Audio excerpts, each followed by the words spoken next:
আমার বৌদি আমার সামনে যখনই আসতো তখনই ওড়না ছাড়াই আসতো। তাকে দেখে আমার চোখ লজ্জায় নিচে নেমে যেত, কিন্তু বৌদি লজ্জা করতো না। সে প্রায় রাতে আমাকে তার ঘরে রেখে নিত। যখন আমার দাদা বাড়ি থাকতো না, আমি সোফায় শুয়ে কাটাতাম, কিন্তু আমি আমার বৌদির দিকে তাকাতাম না।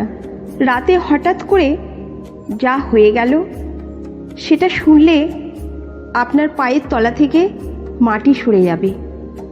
কারণ আমার নাম সৌরভ।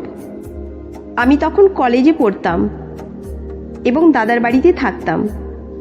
দাদা আর বৌদি আমাদের বাড়ির মধ্যমণি। দাদা খুবই ব্যস্ত মানুষ, ব্যবসায়িক কাজের জন্য প্রায় বাইরে থাকতেন।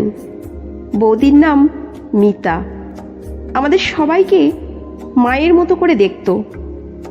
প্রথম দিকে বৌদির সাথে আমার সম্পর্ক ছিল একেবারে ভাই বোনের মতো। বৌদি আমাকে স্নেহ করতেন, পড়াশোনার ব্যাপারে পরামর্শ দিতেন।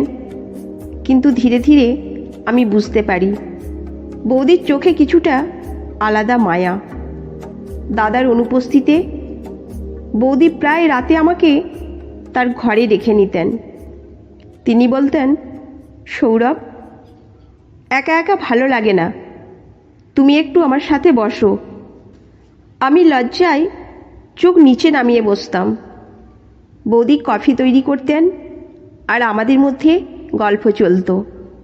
প্রথম দিকে সেসব গল্প ছিল একেবারে সাধারণ, কিন্তু ধীরে ধীরে গল্পের ধরন বদলাতে লাগলো।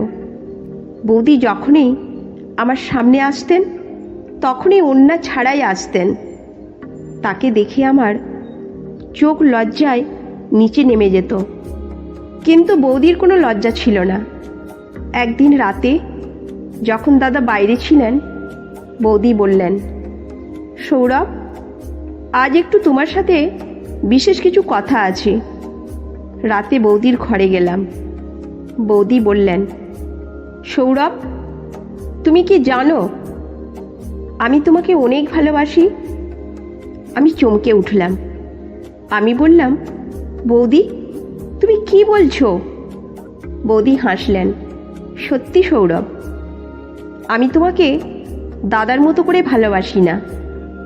আমি হতবাক হয়ে গেলাম। বৌদি আমার হাত ধরলেন। সৌরভ, আমি তোমার সাথে সময় কাটাতে চাই। দাদা তো প্রায় বাড়িতে থাকে না। আমি চুপ করে রইলাম। বৌদি আমার দিকে এগিয়ে এলেন এবং আমাকে আলিঙ্গন করলেন। আমার মনে হলো এই মুহূর্তে আমি কিছুতেই তাকে ঠেলে দিতে পারবো না। সেই রাত থেকে আমাদের সম্পর্ক আরও গভীর হতে লাগলো।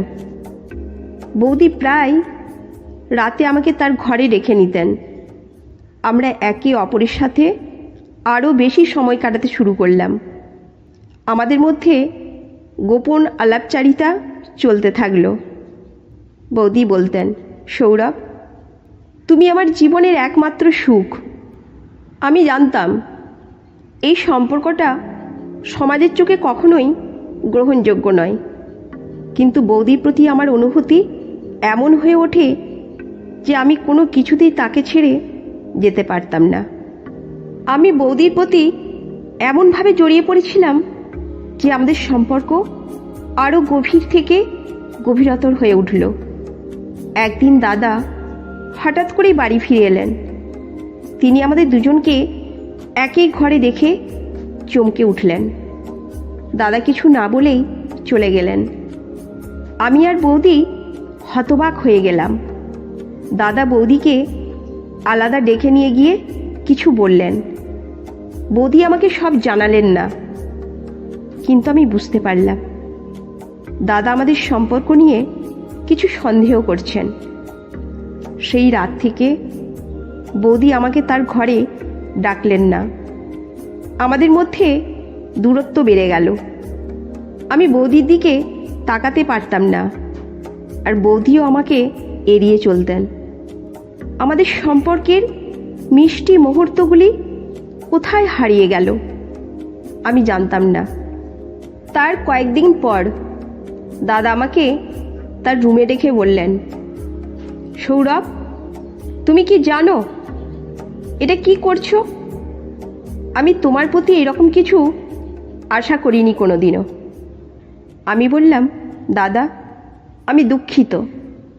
দাদা বললেন, সৌরভ, সম্পর্কের মায়ায় মানুষ সব কিছু ভুলে যায়, কিন্তু সমাজ কখনোই মেনে নেবে না।